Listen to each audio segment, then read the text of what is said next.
Okay, my wonderful readers of The Secret of Revere by Anne Rinaldi. I'm sorry if the voice volume stuff is bad. I am waiting for my kid at his appointment and there's leaf blowers outside, so who knew?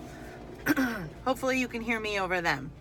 I'm going to start with chapter 1, called Watertown. Chapter 1, 17 June 1775. That man is at the gate again, for the second time this day. You would think that with all that is going on, he would have the sense to stay away. The air is so hot, nothing bestirs, and the only sound comes from the guns on the hill. Sometimes it stops. The silence is worse. People come out of their houses to look. At what? If we were in Boston, we could at least see what's going on, but here, 7 miles up the Charles from Boston, we cannot. Then the guns start again like thunder. Ugh, I wish it was thunder. We need rain. Is that man going to come through the gate or just stand there? I've closed all the shutters so he'll think we're sleeping. Look at him, ruffles at his throat, wearing his black broadcloth like it was December in Boston. A minister, he says. Some man of God that he isn't sensible of the troubles we all have in Watertown this day.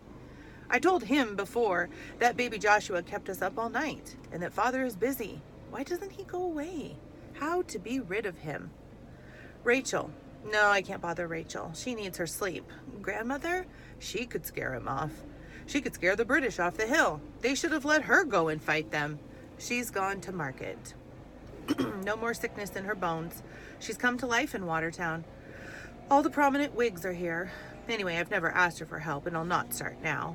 Where is everyone else who lives in this house? Oh yes, the Knoxes went out. Mr. Knox said something about helping to build fortifications. Can't wait to get himself killed, it seems. Married only a year, and they sneaked out of Boston with his sword hidden under her skirts soon as the fighting started so he could be in on it. Where did his wife Lucy go? To Betsy Hunt Palmer's to make ready lint and linen. My sister Debbie is with her. Well, at least they took the children. There's a blessing. Lint and linen for the wounded. Dr. Warren thought to ask them to do that. No, don't think of Dr. Warren. But I must think of him. I have been unable to think of anything else in the near 6 weeks that we have been here. I have a score to settle with Dr. Warren, and he has one to settle with me. A matter lies between us as disturbing in my mind as the matter that lies between the colonials and the British. But there has been no time to resolve it, and I ache inside thinking that perhaps the time for settling it has come and gone. That one gets only so many chances to make things right with another human being, and then it is too late. He has not been around for much, for one thing. Since the 22nd of April, he has been too busy making an army. Father said Warren did that, went right to Cambridge with the militia as soon as they got done chasing Lord Percy back to Boston after Lexington. 'Twas Warren who made the enemy children, Father told us. Warren who wrote the circular that went out all over telling of Lexington and Concord and brought the men in from as far as 100 miles hence to Harvard Yard. Here, let me read it to you so you know what he has done. No more Dr. Warren, our family friend. He's general of the Massachusetts troop now. My father holds him up to us as a hero. The hero was here last night, drinking with my father. Warren is not a drinking man. He is an honored physician. But last night he acted the fool. Dulce et decorum est pro patria mori, I heard him say. I asked my father afterward what that meant. He said it means I hope I shall die up to my knees in blood. Madness. They're all as mad as hooty owls. Foolishness to throw up these earthworks on that hill at Charlestown. Even father said the British will move across the river and destroy them. Well, it's a fine time for him to decide that now, isn't it? Last night, Warren said he was going to fight. Going to the hill, he told Rachel, like he was talking about going to a frolic. I stood listening in the shadows of the hall. Don't be a fool, Rachel told him. And again, there was that familiarity in their conversation. As a woman has when she is comfortable with a man and must no longer use flattery to please him. It was her way with him. She oftentimes teased him. My sister Debbie says they have settled into this way so they can cover their fondness for each other. I do not know what to think. Debbie says I do not believe it because I'm too smitten with Warren myself and I am jealous. Debbie's right. But she hates him, and she tricked me into hating him too, and into saying words to him that shame me. And now this thing lies between me and Warren, sick and in need of fixing. And Warren is no longer a doctor, but a general, talking about going to the hill today and dying up to his knees in blood. For all you've done raising an army, you couldn't command a group of bell ringers at the Cockerel, Rachel told him last night. Just the same, dear girl, I'm going. Come, have a glass of wine with me. Don't be silly, Joseph. And Rachel had come out of the parlor, tears streaming down her face. She had run out of teasing things to say. Her way didn't work anymore. Has the whole world gone mad, she said to me in passing. He's so young and alive. Why does he want to rendezvous with death? And without waiting for an answer, she'd run upstairs. Later, I heard her sobbing in her room. So there it was, plain as the nose on your face. And I thought, Debbie is right. There is something more than friendship between them. Debbie had thought so all along, only Father didn't see it. What matters, Father? What's true? Or what people think? Warren left late. He and my father were both in their cups. I think Father did it on purpose. He's not going to the hill. He'll not go to the hill today, he told Rachel at breakfast. He'll stay in bed, nursing his head. Don't let anyone disturb your father today, Rachel instructed me this morning. He's printing money. Then she went to attend baby Joshua, who was teething and fretful. She took him out for some air.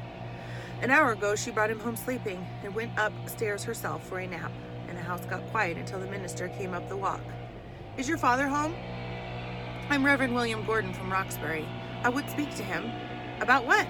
I've been traveling the countryside this past month, talking to those who were at Lexington and Concord. I would ask him about his ride. Another one, I minded. They come almost every day. How do they find us? What ride? I asked, pretending ignorance. I have found lately that it is a great boon to be simple-minded. He took many rides. Is he here? He asked again. He's working in his shop.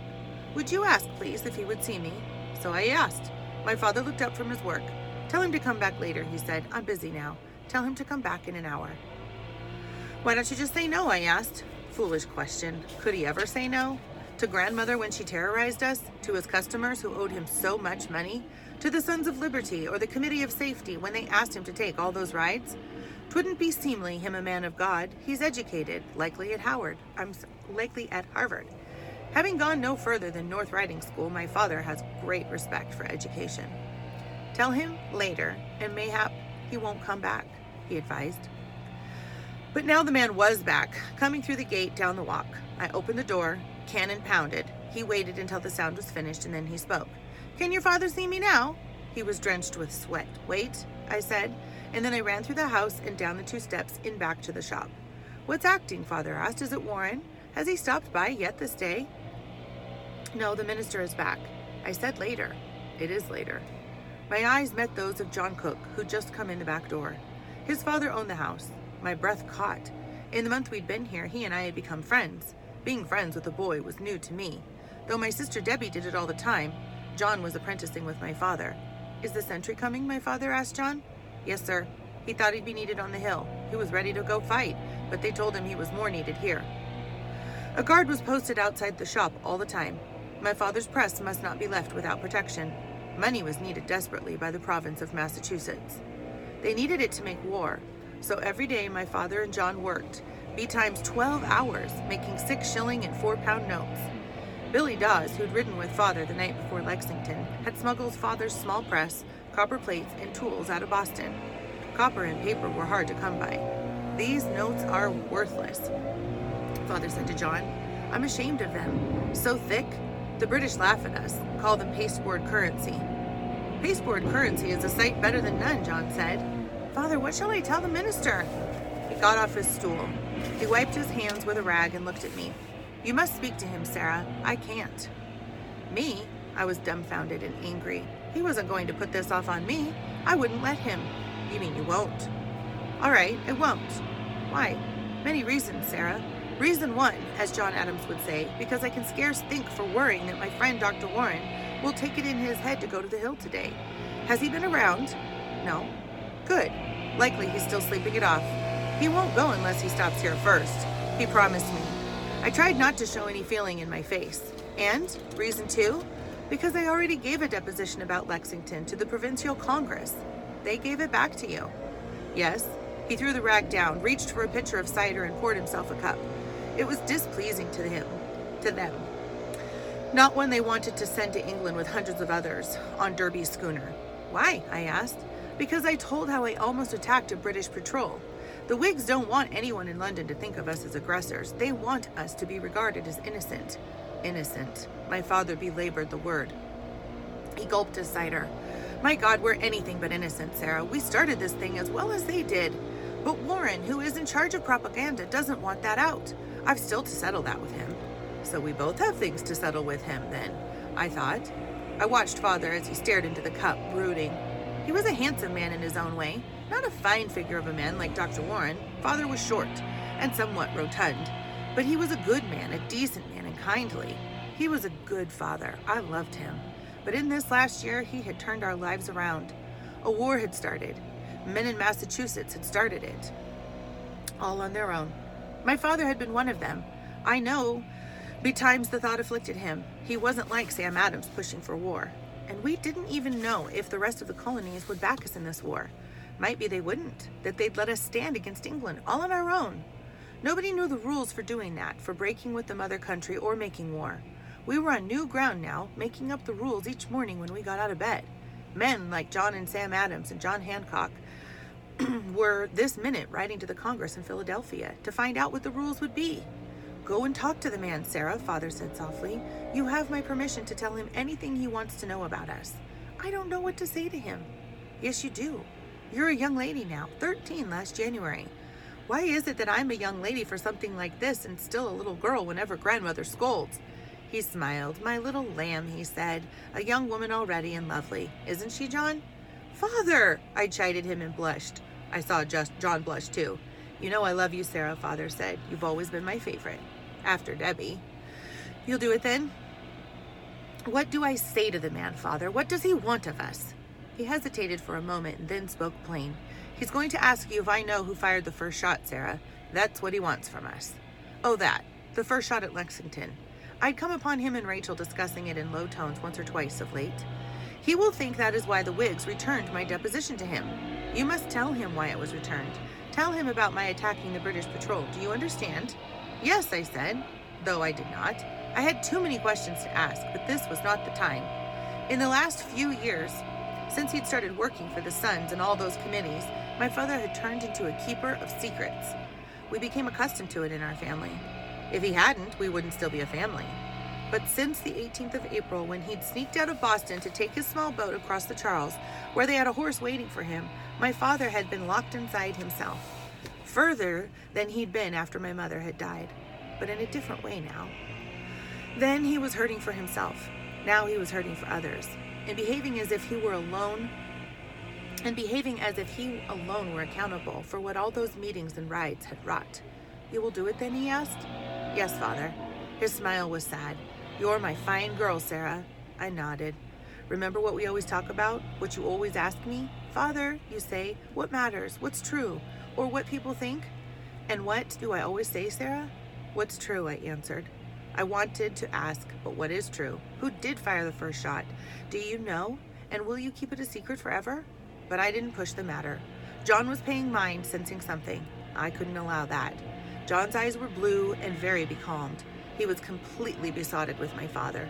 The famous Paul Revere, the British spy, Private Howe had called him. All right, Father, I said, I'll do it. And I started out at the shop. Sarah? Yes, Father? Tell me soon as Warren stops around. Yes, Father.